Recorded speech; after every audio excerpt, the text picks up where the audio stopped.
We'll get started with Ryan Pike. Hey, Brad.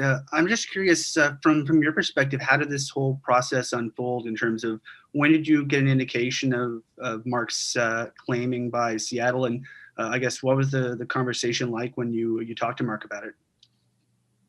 Well, this process, Ryan's been going on for a year. So I know for you guys, it's been the last 48 hours that it's probably been top of mind. We've been knowing Seattle's coming in the league for 2 years, over 2 years. We've known what the rules are. So you go through this process, and you have to separate emotion and all those types of things. We were officially informed last night. I spoke with Mark, the last week, probably every few hours, and kept him up to speed throughout this process. So lots of communication over, Mark and I have lots of dialogue anyhow. And then over the last week, there's been lots of it. Thank you. We'll go to Danny Austin next. Thanks. Brad, in terms of Mark's impact on this franchise, I mean, we often think of sort of the great captains sort of leading teams to Stanley Cups, but this is a guy who took this team through a rebuild and back into, you believing and many people believing that this team was a contender. That takes a special type of player and person. I'm just curious as to how you reflect on just his impact as a captain on this group and on this team's development. Well, I think talk to anybody that's been around him. To me, the biggest impact Mark's had is on individuals. So talk to teammates, talk to coaches, talk to managers, talk to staff. And I think he's impacted everybody he's been around. So,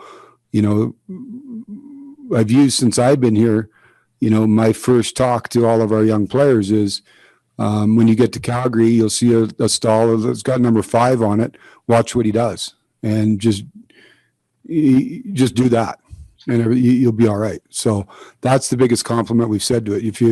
If you wanted to just to follow somebody and how they, work, how they prepare, how they commit, how they live, follow that. If you come, pretty close, you'll be all right. So I think he's had a big impact on a lot of people.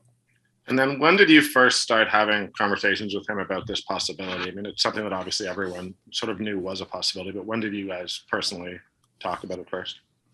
Well, you get through the season, everybody knows the situation. And again, today, for me, last night's a hard night, right? So you don't sleep last night. You talk to Mark. It's the reality. It's, maybe the girlfriend's breaking up with you, but at the end of the day, it's not really going to happen. And then all of a sudden it happens, and it feels the shits, right? So you go through that process, and today you got to get back to work, right? You have to move forward, and the franchise continues. We have to move forward here. So we've had lots of discussions. To me, as you go through this process, you always try to keep your players up to speed with what's going on. This is a special person and unique circumstances. So I want to make sure he was well aware and understood. I mean, that's the other thing. Mark understood the situation, we all understood the situation, and at the end of the day, we were looking at ways for it not to happen. But from an organizational standpoint, you have to make business decisions. Yeah. And when I say that, it's, the position we were in order for this not to happen, I'll say, in order for this not to happen, was a price that we couldn't pay. And so it's tough, but in terms of the communication with Mark, it was consistent and constant throughout the process. Thank you very much. We'll go to Eric Francis next. Rod, did did you try real hard? I know there weren't a lot of options out there, but did you try real hard to trade him to get something for him before you submitted your list? Yeah, Eric, I'm not going to go into that. I mean, I know it's easy to say, well, if you lose him for, look around the league, there wasn't a lot of deals. I mean, you take all that part out of it, there's a big cap hit. There's people that have to absorb that. Teams are at different stages of their development. Some teams that were at certain stages of development to absorb a cap hit, it just did. Those options weren't available. And the price never changed in terms of what Seattle was looking for the toll? If there was a way that we could have done it within reason, I think there's those conversations should be kept behind closed doors. If there was a way within means that made sense for this not to happen, we certainly would have pursued it. Okay, we'll go to Pat Steinberg next. Brad, Gio led your team in ice time last year. We know how huge a force he's been on the ice, and obviously as the captain in the locker room. Can you talk about what you lose from your team off the ice without him in the fold anymore? Oh, I think anybody that follows the team understands that. Gio's a really good player. As you said, absorbs a lot of ice time, both sides of special teams. So there's you look at the board yesterday, there's a hole there today. But we're not going to fold the franchise. We're gonna now we got to find ways to move forward and look at avenues to. I'm not going to say replace them because you don't replace that personality, but there's opportunities for people within the organization. You look outside the organization. So now we've got to absorb it. The cruel reality of pro sport is whether it be injury, whether it be player movement, it opens the door for somebody else. And the league, everybody lost a player today. Some are more impactful on their teams than others, but the league moves forward and you have to move forward too. And so that's our plan. Our plan is to move forward and find ways, collectively to fill that void in. Like I said, we've got players that have yet to meet a player who wants less of a role. So we've got players that are looking for bigger roles. We'll look internally, we'll look externally to see how we change and absorb, this loss. We'll go to Global Calgary next. Hey, Brad, it's Cammie here. You mentioned earlier that everybody kind of has that story about Gio being Gio. For me, he's the only NHL player who was ever offered to carry the heavy cameras or the gear when we're out in the field at golf or anything. But for you, I was wondering if there's a particular memory, a thing he said or did on or off the ice that just sticks with you as something that sums up who Mark is. Yeah, there's a lot, Cammie. He's a special guy. We got a special relationship. Just even during this process, lots of late night talks. The biggest thing I always think with Gio is he saw the good in everything and everyone, right? Like he, even when we were going through tough times, he always believed, right? He always believed better days were ahead, or, probably the funniest story. Well, there's lots, like, I don't know if the right forum to talk about it, but my first year, Gio got hurt right before the trade deadline. And it was right before the trade deadline. And so we were trying to mask it a little bit of saying, he wasn't that hurt. So he got hurt in Jersey, and the next night, Gio, we were talking, how do we keep the prices low so that everybody doesn't know we need a defenseman for the trade deadline? And we talked about him taking warm up. And so everybody thought Gio was out for this length of time. So Gio goes out to take warm up, and he says, I think they're going to know I'm hurt. And I said, no, you just skate around a little bit. And then he took a shot and it just sort of dribbled down the ice and he came off and he says, yeah, they knew I could, obviously they know I'm hurt. And I said, no, your shot didn't look any different than it normally does. So, there's lots of stories. Everybody's got one, or more than Gio, going through this process, just tells you about the guy where, he's telling me, you got to make the smart play here. Remember, I'm 38 years old. Don't as much as he's dying to stay here, he looks at it through what is the long-term interest of the club. So totally selfless all the time. And lots of stories like that, Cammy. Thanks. Okay, we'll go back to Ryan Pike. Brad, you've mentioned sort of, throughout this process, I guess you sort of have to examine your club and sort of, figure out where your reserve list is at and where the club's at in its progression. How do you feel, I guess, about the club after going through this process as you're heading towards the entry draft? After going through the expansion process?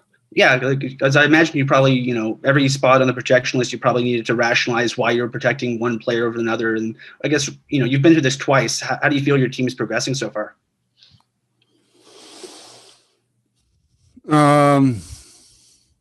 Well, you go through the process of, again, you evaluate each player where they're at. Where our team sits today. You lose a player like this. We're July, whatever we are, we're July 21st. We can't necessarily react tomorrow to fill this void. We'll continue to look at ways that we can help ourselves get better. That's the job here. And it may not be tomorrow, it may not be next week. It may take us a little bit of time here, but you're constantly looking at how you can evolve your team. Like I said, everybody lost a player through this process today. You look at every alternative, like I said, this isn't something we woke up today and said, well, we got to put in a list. We're looking at every certain option. You have two options to go through. You can put 7-3-1, 7 forwards, 3 defense, one goaltender. You can do 8 skaters and a goaltender. As difficult and as hard as this is,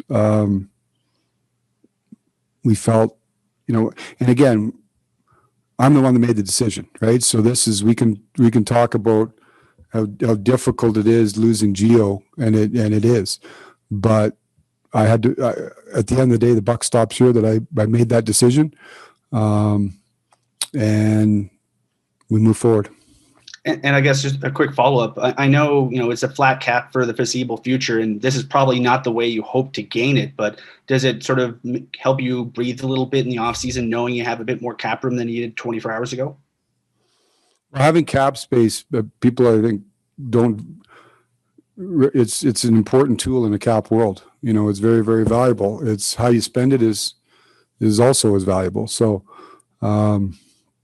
we'll continue to look at what opportunities that we can do to use this space that's available to us now. And that's the reality of it. It's hard. You make a good point.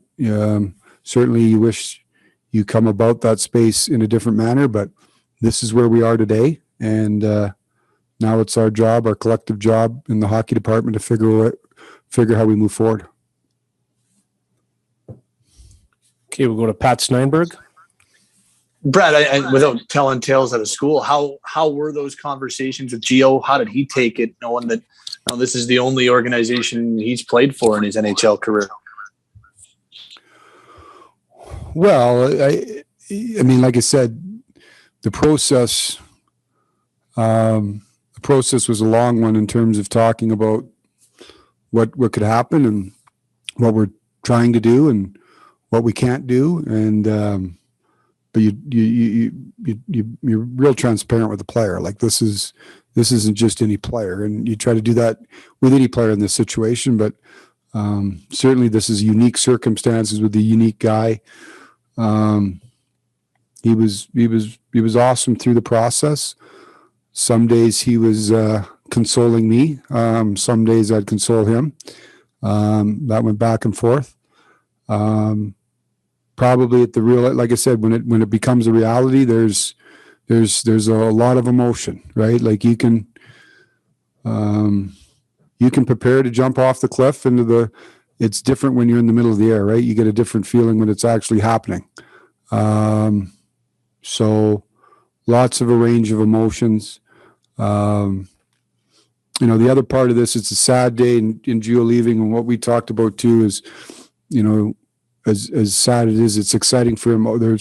You'll get through that. There's exciting, change for him. In some ways, will be real good. It's a new adventure. But it's tough. It certainly was tough when we were going through the process. Okay, final question to Solemn. Hi, Brad. Looking ahead now, it seems like it'll be a pretty hectic few days coming up. A couple of people I've talked to have said they're surprised as to the number of names out there on the trade market, that this is a bit unprecedented. Have you found that the trade market or those conversations are different this year than in previous years? And do you anticipate the Flames to be a busy team in the coming days here? Well, a few things. It is busy, Solemn, probably different than most because we just had a expansion draft, so that doesn't happen every year. So that adds a new layer and a new wrinkle and a new set of circumstances where there was some availability of players. People got to protect a certain amount of players. There's a certain amount of players in the market. There was a bit of a trade deadline to a certain extent prior to the trade freeze, where teams had some open slots to take players. So that activity is different. The communication and the activity level or the volume of calls and that stuff is as you normally would be. Caution everybody, the rumor mills and all that stuff. Those you guys tweet faster these days, so it's just there's lots more names out there than the year past, but it's busy like it always is, right? You've got a draft, you've got free agency, and then all that was preceded by an expansion draft. So I think there's lots going on in the league, and I anticipate it to be an active week. And for your final part, how active are the Flames going to be? I don't know. We're going to try to help our team, and that's all. I don't know. We'll work at it, and we'll see where we get to. Thanks very much, Brad. Our next media available